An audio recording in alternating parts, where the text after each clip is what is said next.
Siofra River, home to the Ancestral Followers, Ancient Spirits, and, well, a whole bunch of things ready to end your journey in an instant. But is that really all? Or is there much more to this land than meets the eye?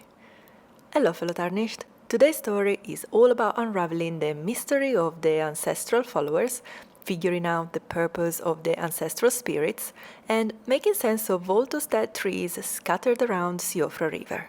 So buckle up, because we are diving deep into what might have happened to the Crucible and even how the Erdtree itself came into existence.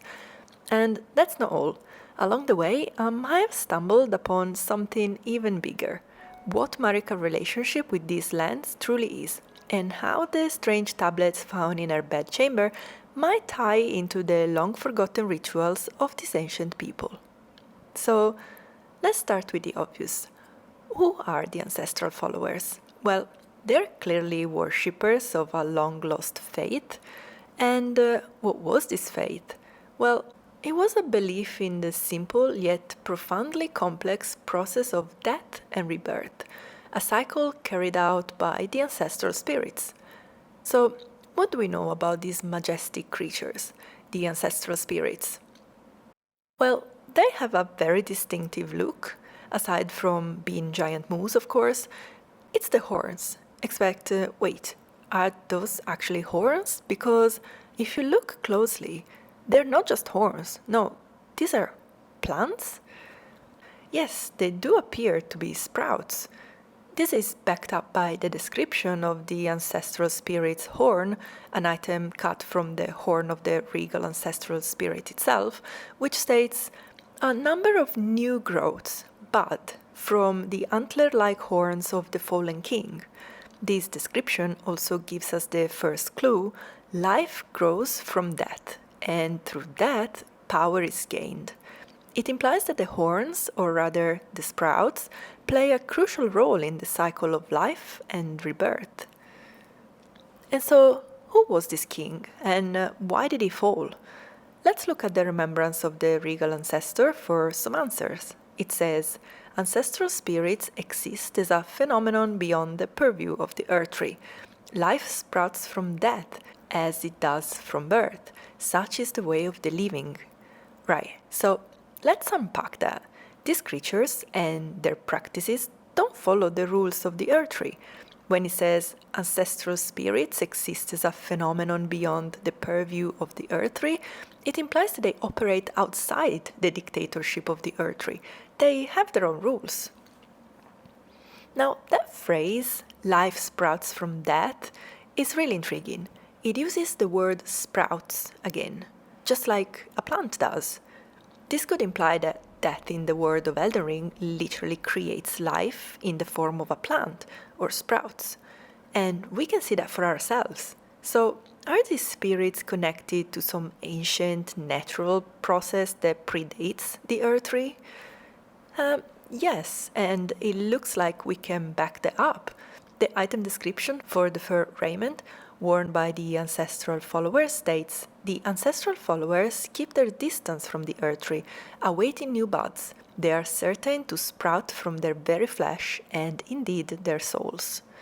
The line, awaiting new buds, they are certain to sprout from their very flesh and indeed their souls, directly suggests that these buds are connected to the Ancestral Spirits themselves. These buds, the ones we see growing on the horns of the Ancestral Spirits, are a part of the followers' very essence, their flesh and soul. It implies that this cycle of sprouting and regeneration was a natural process for all life forms, probably long before the Erdtree's influence. In a way, it's as if the Ancestral Spirits embody an older, more primal cycle of life and death, and that involves life sprouting from the essence of the dead. And now let's take a look at something frankly quite odd in the Siofra River area, those dead trees. It's quite eerie and honestly a little sad, but let's approach this logically and start with some facts. These trees, although dead now, must have been alive at some point. Can you imagine Siofra River filled with these living, thriving trees? It must have been an incredible sight. So the big question naturally are, who planted these trees, where did they come from, and how did they ended up like this? Well, I think these trees were planted from the sprouting horns of the ancestral bodies. If we take a closer look, these bodies are found in temple-like areas, which suggest a kind of reverence or spiritual importance, a ritual. They were venerated and considered holy because they were quite literally producing life. So, with the death of creatures, the body and soul of the deceased transformed into sprouts on the antlers of these ancestral spirits. In this ancient culture, horns were clearly seen as a blessing, a holy symbol, standing in stark contrast to Marika's views later on. And so, how does this process work? I'll get into it into another video, but I think the water plays a key role to it. But for now, let's just say that this ancient civilization, perhaps the one tied to the old man who discarded the Imego Mundi in favor of the tree tablet. By the way, if you haven't watched my video of what these two tablets reveal about the world of Elden Ring, you definitely should. So they took these sprouts from the ancestral beasts and planted them in the Siofra River area. Over time, they grew into the tree-shaped remnants we now see in the Siofra River area. It's like a graveyard of bodies and souls transformed into a forest of trees, representing the cycle of life and death as it was originally meant to be, pre-Erdtree. The fact that the Siofra River is linked to death in Elden Ring is an easy connection to make and to prove, especially when you consider the beliefs of ancient Mesopotamian civilizations. If you've seen my other video, you've already known how closely Elden Ring mirrors these historical myths and practices. But let's look at it in more details here. The Mesopotamians believed that the underworld was located underground, right here on Earth, in a place of perpetual night, often envisioned as a cave. Importantly, this underworld wasn't the hellish, punishment-filled realm many think of it today. Instead, it was simply where the dead resided. The living had a duty to provide for the spirits of the dead through rituals, one of which was the offering of libations. Now, for a bit of context, libation was a ritual pouring of a liquid as an offering to a deity or spirits, or in memory of the dead. This practice was widespread in many ancient religions and is still observed in some cultures today. In Elden Ring, we see parallel to these rituals. The underground region like Siofra River, which we access through the wells, feel very similar to the Mesopotamian underworld, dark, cave-like. And if we think of the old trees as the new life sprouted from the dead, and we imagine these people depicted here on these steles as tending to the trees, maybe in the form of libations to feed the trees, then it all adds up. But to make this story justice, we need to analyze the meaning of these ancestral spirits into what they represented back then and what they symbolize today in the lands between. Because the practices as we see them today in the game have clearly evolved or devolved. Let's dive into the facts. Well, first of all, these ancestral spirits have a life cycle. We know this thanks to the item description of the ancestral infant's head, which is basically a skull of a young ancestral spirit. The description says, a very young ancestral spirit. Right there, we find the concept of young versus old, the concept of growing. So these creatures were once young, then they grew, and finally they died or fulfilled their purpose. Let's now have a look at the horn charms and see what they tell us, because these give us another clue. They tell us that these horns are budding. The Ancestral Followers believe that the horns of a long-lived beast continue to bud like antlers over and over again. And when the beast finally meets its end, it becomes an ancestral spirit, the same kind of spirit we find, we wake up and end up slaughtering. I mean, seriously, what the F is wrong in this game? But moving on, let's summarize this cycle. The ancestral spirits provide a sort of fertile body for new buds. and those pots were then planted in the grounds by someone, possibly these ancient people we see carved on these steles, and then they grow into those massive trees we find in Siofra River. Now, what was the significance of these trees? Could they represent a kind of tree of life, similar to the concept found in various cultures, including, you guessed it, ancient Mesopotamian civilizations? The tree of life was believed to grant immortality to those who consume this fruit. Is that what was happening here? Let's look at those steles carvings scattered around the Siofra River once again. Are they depictions of ancient people who were in charge of planting and tending to these trees? Or maybe they were actually harvesting something from them, not just tending to them? The earth leaf is described as growing from the old fallen leaves of the Erdtree, emphasizing how the tree's leaves gives life. And it's pretty common in ancient rituals, like we mentioned in the previous video, to drink concoction made from certain plants' leaves as part of an immortality granting ritual. So, were these ancient people harvesting something from these trees, sap, leaves, or maybe fruit? Were they basically drinking their ancestors in some ritualistic way? And if they were indeed harvesting something, the next question is why? Who were these people who had the privilege of partaking in this ritual? And where did these ancestral animals originally come from? Was this an ancient practice passed down through generations? That's where we get into the real mystery. If the trees were so important that they created a ritual around them, what happened that led to these trees becoming the dead husks we now see in Siofra River? Did Marika or the Erdtree have something to do with their demise? I think so. And we have some really good facts that can help us back this up. But first, let's start by asking ourselves a question. Could this whole practice, the ancestral spirit absorbing the dead to produce the sprouts and then the planting of the big trees, be what's known as the crucible? Is this the amalgamation of life we're looking for? I mean, think about it. A crucible is traditionally a container used for melting or amalgamating metals at high temperatures.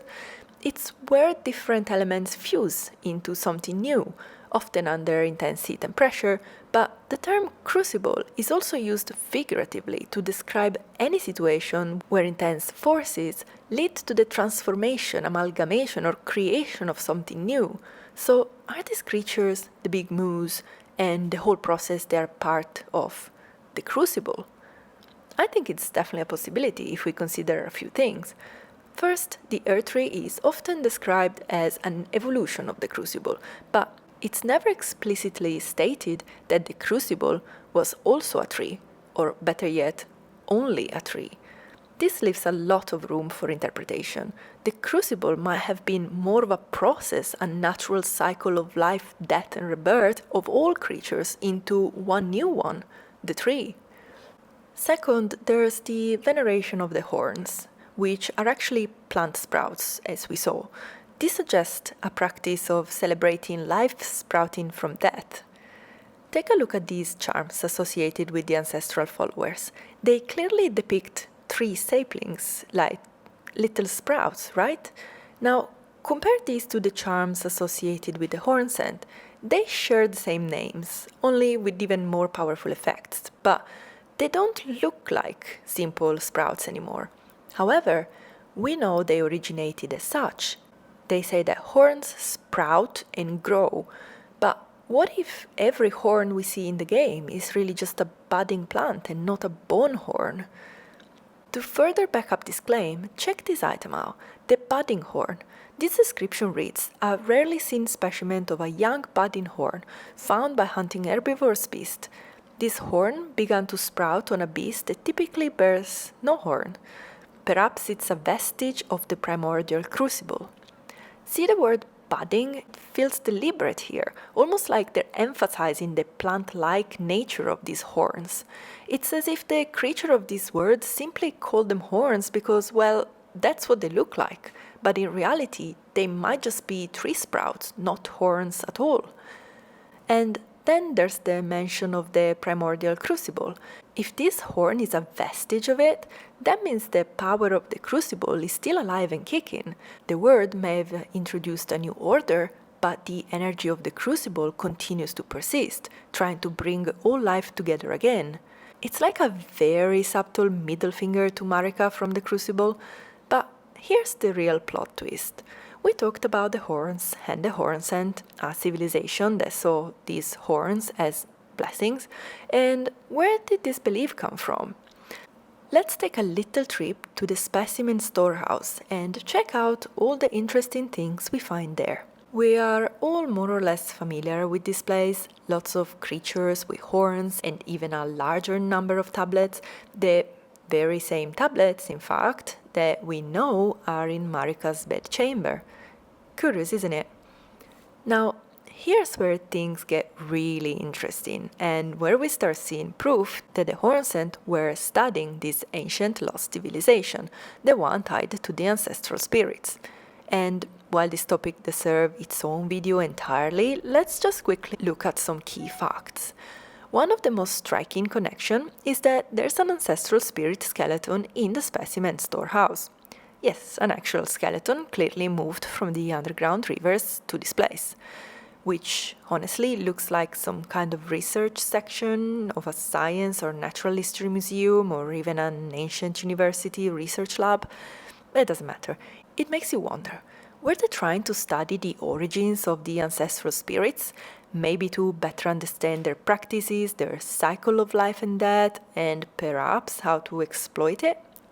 Could this be why they venerate the Crucible? Maybe this is why these remains are stored here. They believed the power of generating life from death, something that came from the ancestral spirits, was the Crucible itself. Some item descriptions from the Specimen Storehouse even tell us that some of Mesmer's fire knights refused to burn down this place, risking their lives by doing so and to protect it. Clearly this place held huge importance to the civilization of the lands between, if even those sent to destroy it refused to follow through. And so, if they were studying the origins of the Crucible's power here, and if their research was collected on those tablets, it's reasonable to assume that Marika also knew about these. She was clearly very close to the Hornsent at some point, otherwise they wouldn't be so outraged by her betrayal if they weren't allies to begin with. So Marika was aware of this research. She knew about the Ancestral Followers, and it's likely she knew about the power of these trees.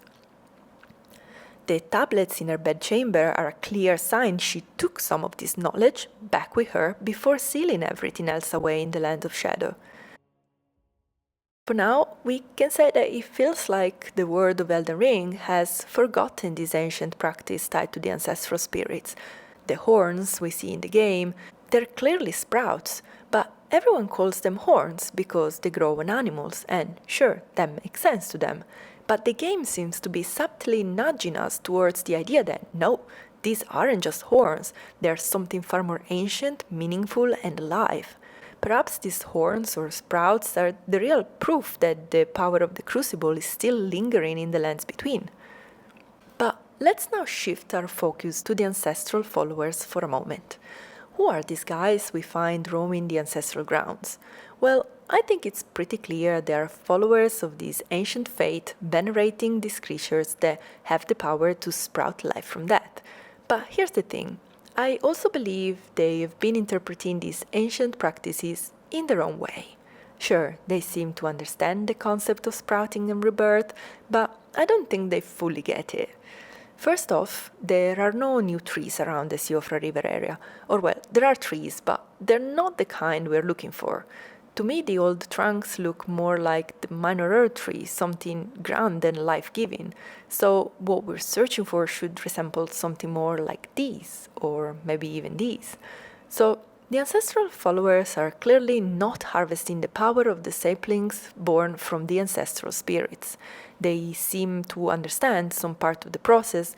They've rejected the Erdtree and are trying to follow this old cult based on the description that reads, the Ancestral Followers keep their distance from the Erdtree, awaiting new buds. They're certain to sprout from their very flesh and indeed their soul. It's kind of sad if you think about it. Maybe they don't even realize they need to die first for this process to work. But who are they really? Well, here's my theory. I don't think they're ancient in the way that the old man with the tablet or the ruins themselves are. Sure, they're performing these rituals, but it doesn't look like these rituals are actually doing anything. They come across more like strays, people who stumbled upon these ancient practices and thought, hey, this seems good, let's roll with it. Kind of like a modern day hippie movement, if you like. The Ancestral Followers Ashes describe them as the horned folk who issue, I can't read that, letters and metalworking. Brawny and versed in distinctive spiritual arts, this particular tribesman wields a heavy bow. Basically, they are tribesmen, living in close contact with nature. They've actively rejected the way of the Erdtree and turned away from knowledge and progress. By rejecting letters, they abandoned reading and writing, the symbol of a more advanced civilization. They've also forsaken metalworking, which means they've turned away from advanced tools and weapons. They live simply, in tune with nature, embracing a lifestyle that's reminiscent of ancient tribal costumes. But why? Well, here's a theory. You know how the term shaman is only mentioned twice in Elden Ring, once in relation to Marika, and then again with these ancestral followers, specifically the ancestral follower shaman. Now, remember Marika was a Numen. What if these guys are also Numen? I mean, they do have shamans among them, after all. And here's another point to consider. The Nox. They were also Numen. And where are we right now? Down here, in the depths of the lands between, where the eternal cities are. Now, just quickly as a side note, and I quote, long ago the Nox invoked the ire of the greater will, and were banished deep underground. Now they live under a false night sky in eternal anticipation of their liege. The real question is, what did they ever do to deserve these? God knows, literally. But what if these ancestral followers are Nox that defected after being banished underground?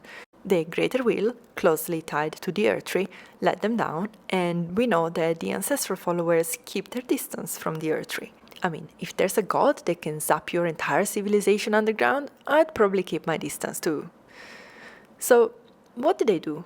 They found themselves down here in Siofra, and instead of seeking revenge or holding on to any other hope, they left home and started a new way of life. Or better yet, they picked up a leftover cult, and that was one that was deeply connected to nature and the cycle of death and birth. And finally, those tree trunks. What happened to them? If they were once living trees that possibly granted blessings, what caused them to end up, well, like this? They don't just look dead, they look destroyed. What got them in this state? There's nothing left of the upper parts, only the bottom and mid-section of the trunks remain. Was it a fire? Maybe, but if that was the case, we'd still see something at the top, at least on some of them. It looks more like something pulled them up and snapped the top part of the trees, some incredibly strong force. Does this have something to do with the Nox and the Greater Will's wrath? What did the Nox do? Does it matter? Probably not, because if it were related to the banishment of the cities underground, the trees would be collapsed on the ground, maybe with some branches left even. No, it feels more like something ripped them up and yanked them out entirely. And maybe, just maybe, a clue is right here. These trees aren't just in Siofra River, they are inside the Erdtree. But here's the thing. When we look at them in here, we can't actually see the tops either. They seem to fade away into the sky or maybe into something else entirely. Does it mean that the trees here are alive? And what if the Erdtree was actually born or made from these ancient trees from Siofra River? Think about it. Those old trees were made of life itself. Life sprouts from death, as it does from birth. Such is the way of the living, right? And what about the tablets in Marika's bedchamber? Well, if the Hornsent were studying the Ancestral Spirits, the sprouting and the power of rebirth, and were collecting the research on those very tablets, then it's clear. Marika knew. She knew about the power of the Crucible. She understood, more or less, how it worked.